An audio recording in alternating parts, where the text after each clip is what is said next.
ayan. Ayan. Ayun. Tingnan nyo naman kung gaano kaganda yung folding natin.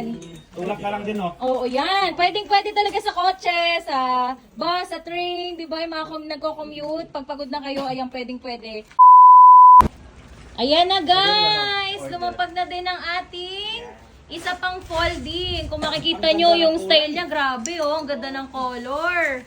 At pang malakasan yung kanyang, ano tawag dyan? Crankset oh. Uy, ang laki ah. Ang laki. Bilao Tapos ba yan? ayan oh.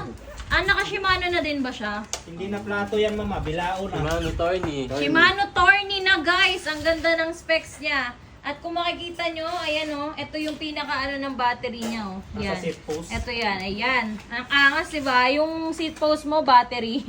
O, diba? Ayan, direct sa baba. At syempre, ito yung switch para sa pag-fold. Ayan. Ayan yung ilaw niya. Ayan. Pakita natin, Kochi, kung paano siya i-fold. O, diba? Napakadali lang, oh.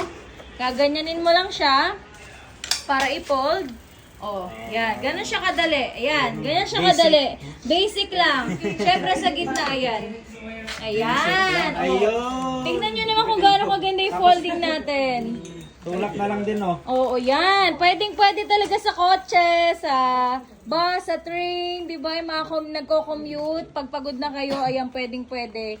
Lagay nyo sa bus or sa train. Tapos, ayun pa yung isa nating unit. Ayan. Kaya ayan, let's go na. Sugod na sa ating bodega, guys. Ayun, oh, napakaganda. Pati yung ilaw. Ayan, oh. Ang ganda. Sugod na. Exclusive lang po yan kay Kayla's Bike Shop Marikina Bodega. Let's go!